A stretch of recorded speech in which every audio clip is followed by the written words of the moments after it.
வாழ்த்துதல்கள். நாம் இப்பொழுது இந்த லெந்து காலத்திலே வைக்கப்பட்டிருக்கிறோம். இந்த காலங்கள் நாம் நம்மையே சுய பரிசோதனை செய்து ஆண்டவருக்கு நேராக நம்மை திருப்பக்கூடிய நேரம். நம்முடைய பாவங்களுக்காக அவர் அடிக்கப்பட்டார், நொறுக்கப்பட்டார். ஆம், அந்த உணர்வோடு அருமையான என்னாலே ஜீவன் விடுத்தீரோ என்ற பாடலை நீங்கள் குழந்தைகள் பாட கேட்டீர்கள்.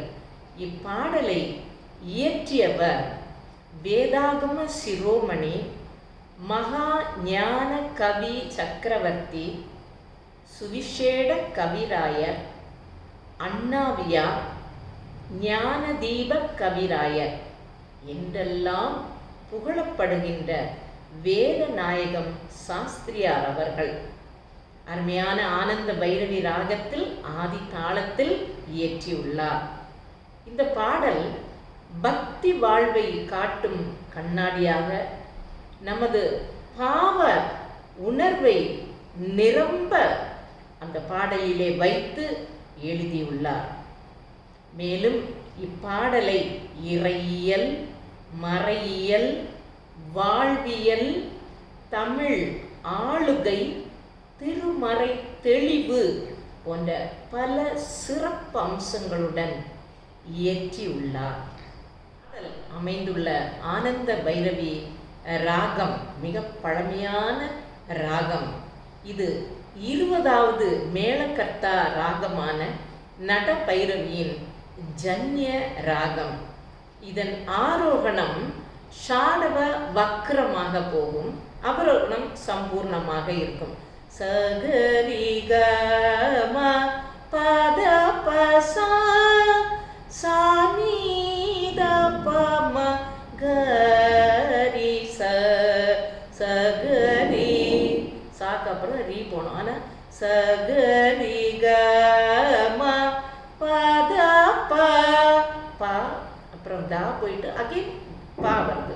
பத பசா சானித பம கரிச என்னாலே ஜீவன் விடுத்தீரோ சுவாமி இத்தனை பாட்டுக்கிங்கே அடுத்தீரோ. பல்லவி அனுபல்லவி முடிச்சதுக்கு அப்புறம் பூண்டு பொற் குருசினில் அறையுண்டனை மீண்டனு கிரகமிடனறி கொண்டதோ. பூண்டு பொற் குருசினில் அறையுண்டனை மீண்டனு கிரகமிடனறி கொண்டதோ. என்னாலே ஜீவன் விடுத்தீரோ சுவாமி இத்தனை பாட்டுக்கிங்கே அடுத்தீரோ. இந்த ஆனந்த பைரவி ராகத்தில் வரும் ஸ்வரஸ்தானங்கள் என்னவென்று இப்பொழுது நாம் பார்க்கலாம். ஷட்ஜம், சாதாரண காந்தாரம், சதுஸ்ருதி ரிஷபம், சுத்த மத்தியமம், பஞ்சமம், சதுஸ்ருதி தைவதம். ஆரோகணத்தில் நீ வராது, அவரோகணத்தில் சம்பூர்ணமாக இருக்கு. மேல் ஷட்ஜம், கைஷிகி நிஷாதம், சதுஸ்ருதி தைவதம், பஞ்சமம், சுத்த மத்தியமம், சாதாரண காந்தாரம், சதுஸ்ருதி ரிஷபம்.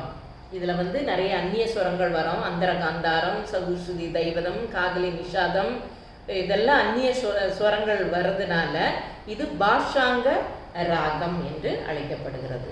இந்த பாடலுக்கு பிள்ளைகள் பாடியிருக்கிறார்கள். பாடலுக்கு இசையமைத்தவர்கள் யார் என்று சொன்னால் காலஞ்சென்ற இம்மானுவேல் தியாகேஸ்வரன், காலஞ்சென்ற சென்னை பேராயத்தின் மேனாள் ஆயர் ஜேக்கப் ஜபராஜ் மற்றும் சுரேஷ் ஜாஷ்வா போன்றவர்கள். இப்பாடலுக்கு வயலின் சோலோ இசைத்தவர் முதல் வேதநாயகம் சாஸ்திரியார் வழியில் தலைமுறை தலைமுறையாக அந்த பணியினை செய்து கொண்டிருக்கிறார். இப்பொழுதும் இந்த பணியிலே இருக்கிற சகோதரர் கிளமன்ஸ் சாஸ்திரியார் என்பது குறிப்பிடத்தக்கது. இப்பாடலை இப்பிள்ளைகள் பாடியதை கேட்டீர்கள். நீங்களும் பாடி அவர்களோடு இசைந்து கற்றுக்கொண்டிருப்பீர்கள் என்று விசுவாசிக்கிறோம். தேங்க்யூ. God bless you.